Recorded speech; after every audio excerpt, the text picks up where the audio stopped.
you very much for inviting me. This is such a great venue. It's beautiful. I'm going to start really universal, then I'll get extremely personal, then I'll get even more personal, then I'll get very political, and then I might sing you a song if I have the courage. This is called Crumbs Almighty. Rolled into pallets and slung into space, the man who said, "Beam me up, Scotty," will orbit the Earth forever. He's an actor. Because he can never decay any further, we call this immortalised. In space, there are opportunities for superstition to comfort fear, according to the brochure. And even death, the next frontier, is only a virtual reality where we make it all as we'd like it to be, rewriting our own history. I've little faith in this posthumous launch, overcoming gravity's atheism. Surely my ashes must fall back to hug the coastline modestly. If orbit is beyond your reach, request a clifftop ceremony. Most adventure is seated these days, so it's something to look forward to. The cold water, the sinking return to the bottom of the food chain. Not quite the heaven we were promised, perhaps, but enough of an immortality to make death seem an extreme sport, and fill a brass plaque with notes for a great acceptance speech, proving we have lived.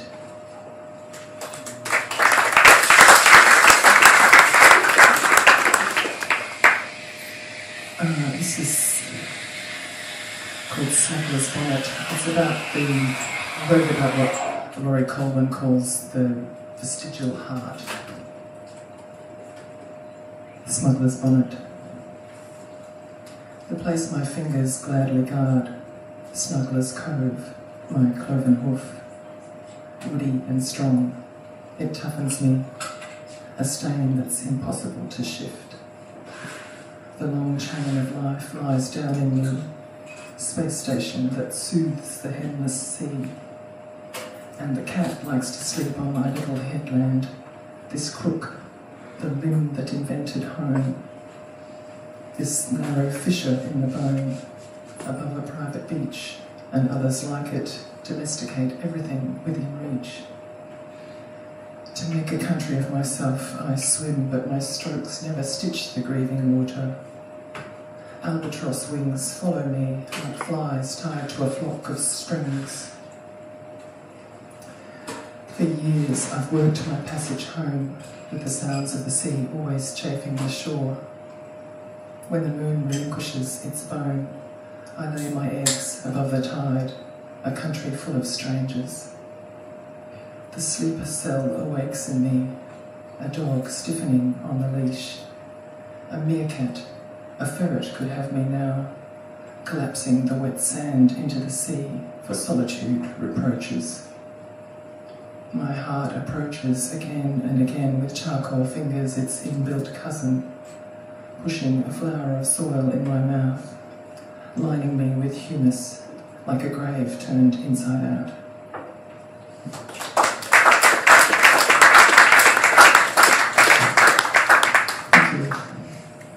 There's not enough vagina poems in this world. But actually, I used to live in England, and this was in the 90s, and comedy was completely owned by men, and a lot of the material of the comedy that I was seeing was about their genitals. And I have one, if you've got one, mine's whatever. And I saw this really long program once on the BBC, men after men after men, and then this really big round woman called Jo Brand walked on. And she was unknown at that stage. She was kind of lusciously gigantic. And she came in, and everyone was sitting there with their arms folded, like, yeah, what are you gonna... And she just took the mic out of its cradle and moved the stand aside, saying, "I'll just move this so you can see me."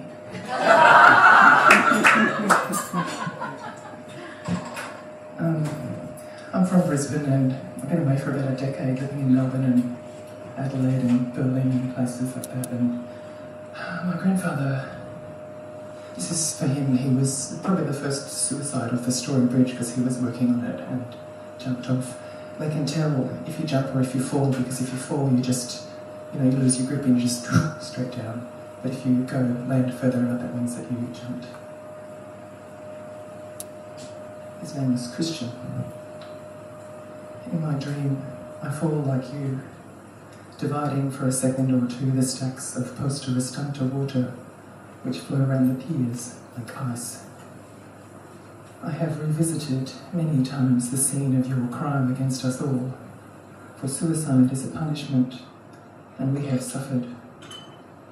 That dismal repair of corrugated iron tacked across the shipping shed roof on the wharf where you probably didn't intend to end up, which swallowed you slower than water, coughing you up on the rebound, broken open like a cup, and lying like a statistic, spread out like a public thing. Even those of us who never knew you have lived with the patched roof and your name, which must never be spoken. Driving across the completed bridge, I always talk to you. I've 2 fine brothers. Weren't you curious? Did you farewell your wife, a woman sometimes cruel, but newly delivered of a son?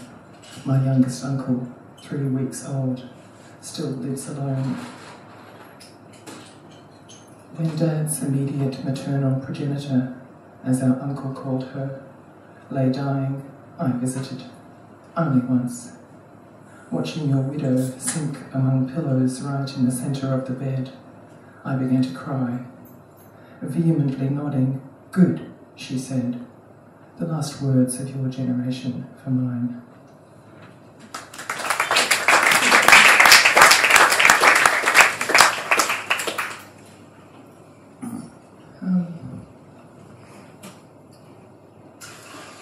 We're on Jaeger and Turrbal land here, and we don't talk about that maybe as much as we ought to. And while I was in Berlin and New York, I found that the thing that people kept wanting to talk to me about all the time was Indigenous culture and injustice and what is happening, what are you doing, why? People couldn't believe it. It was sort of so distressing and shameful to have this conversation again and again and feel that there was no change at home and that I couldn't say anything except, except we're at war and we haven't drawn up a treaty yet. This poem I just want to reference Vernon Burnham, who was an Aboriginal activist, and he, I think in 1988, he landed a little boat off the white cliffs of Dover and went ashore with a land rights flag and planted it and said, "I claim this island." So this is written for living in England, called Dreadnought.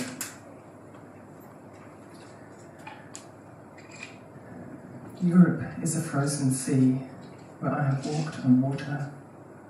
Clumps of folk, like barnacles, disturb my landscape like graffiti, but I hardly see them. This is my terra nullius. The river belly is invisible beneath me, and it strikes me that from up on deck, the world is flat. A ship's a hemisphere. The mast, a stolen tree, an infinitely tall flagpole and cross, combines the heresies of government and God. Woolen to the eyeballs now, I skate like an Australian, writing in my head postcards. The sky is white. The trees are white. From here, the world is white. God must be white. Each a southern hemisphere, the first sweatshops were ships, overcrowded with workers, gold and spice and sweet timbers. Overseers commissioned by their God to walk on water with their 3 sticks, gun and flag and cross. Privatised entire nations, like cheeses of the world, shown on board. Carving the frozen water with my blades, I make a map. The globe stretches in front of me, bare of any footprint as far as the eye can see. My breath evaporates as guilt evaporates, like exhaust. A flag like any flag, indicating piracy. I have come alone here from the far antipodes, teaching myself how to skate, and with the sheep's back riding on me, I will strike entitlement to freedom's ingenuity. Like a scarf, I lose my fear without knowing I've lost it. Terra nullius must be strine, I think, for I fear nothing.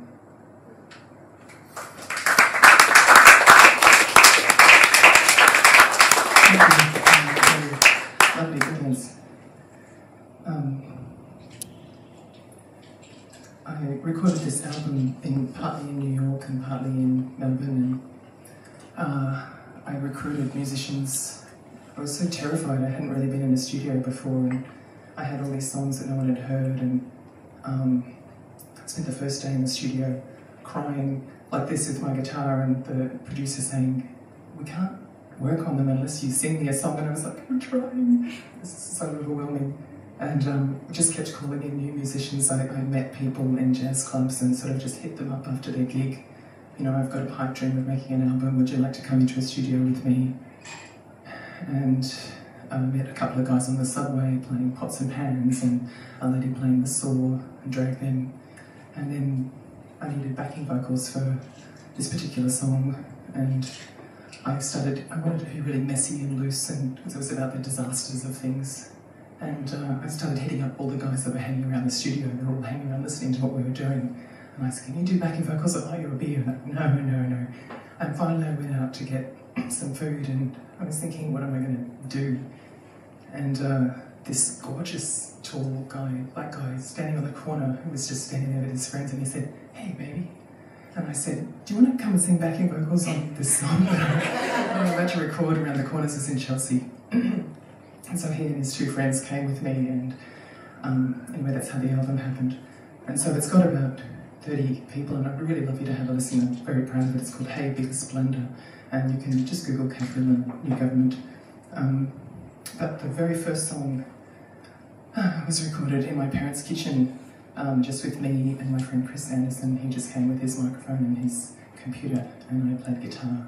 So I haven't got guitar today, so I'll just do it without. And it's called Drink More Water.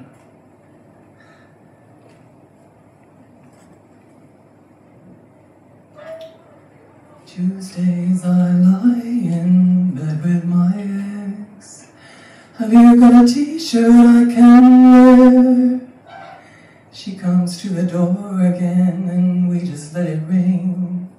Sounds of funk irresistibly fill the air.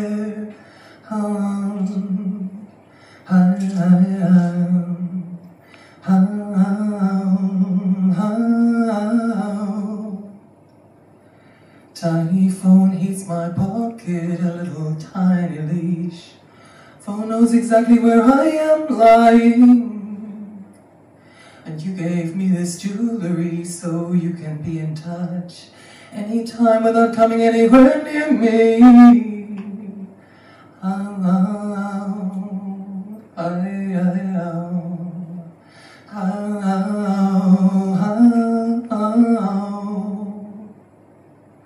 You're not sick, you're thirsty, said the doctor Thursday afternoon. And I hear it as 30 because 30 is on my mind. Metals in the water keep me sick and keep me sad, but I have no science for these views.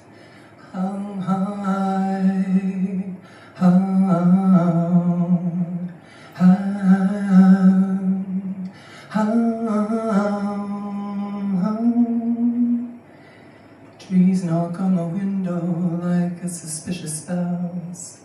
Trembling in the bathroom in a t-shirt too big for me. She knocks on the door again and I hear you get up. Am I sick or blind or 30, my little white stick being in a car?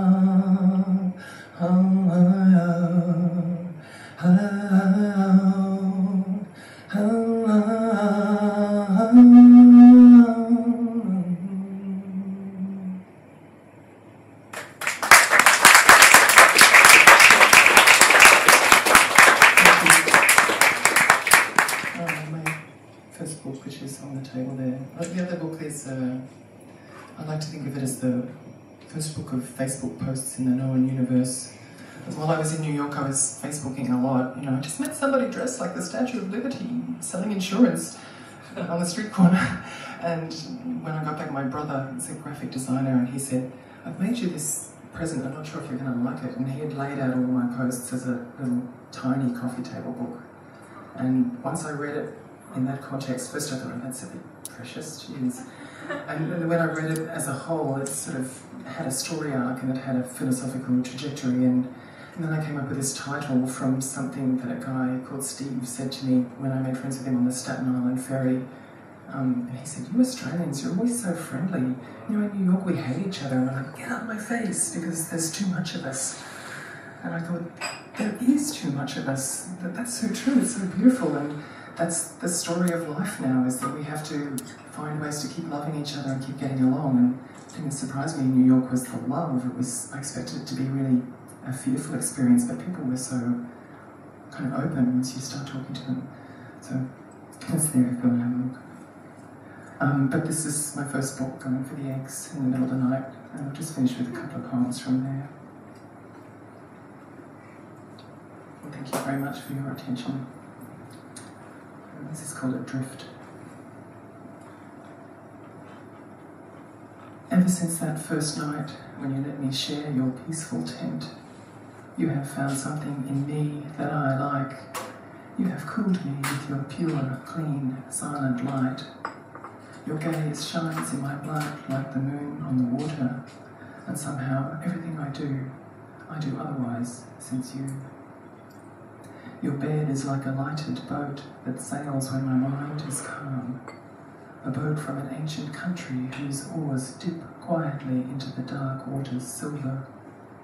The stars float on the sea like bread, and in the wake the dim fish rise, seeking company.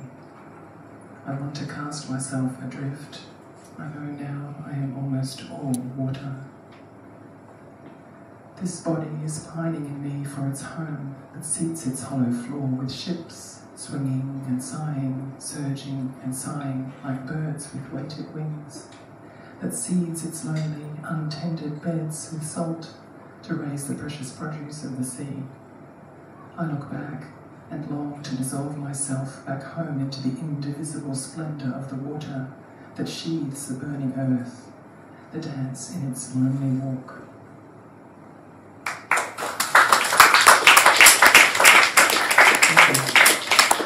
This book also has cartoons. There's one here called Endangered Feces, a little turd getting trodden on, and it's got some photos, and I rewrote the Lord's Prayer because I liked it, but it just didn't quite make sense, I thought. And I'll finish with this, the harbour colony. I came into the river from the sea, looking for a buyer for my disposable raft. The gobbling of the marketplace rose on the cliffs about me as the last wave shoved me through into this clogging, resting artery. And all I could think was, if anyone had warned me I would have to come so far, I'd have built myself some other craft. Long rolled the ocean, forever eating the shore, absolving race and creed and boundary. The city depends on many wires, and the city is a metaphor for the lie that we all want different things. We have put our trust in walls and gates that exist nowhere in nature. We consume more than we have grown, produce much more than we can bury, own much more than we could ever hope to carry. Small boys crouch in the God King's chariot, unseen, and work the wings. We have housed ourselves too separately for too long, but to hide inside our houses, singing the city dweller's song. Long roll the ocean, forever eating the shore. Perhaps the ocean can combine us where the manoeuvrings of business and brand loyalties have failed. Long roll the ocean from which we all have climbed, and into which all our cliffs sink, and all our setting suns recline. Long roll the ocean that is thickened up with ships, and long live the bloody ocean where the drift net clogs and dips. The dark water reminds us how shallowly we plant our feet. The solemn water nurses the soft paradox of boating. The water rocks and soothes us to a safe, undrowning sleep. Yes, the singing of the ocean runs a ripple through my sleep. Yes, I am counting on some kind of resurrection from the deep.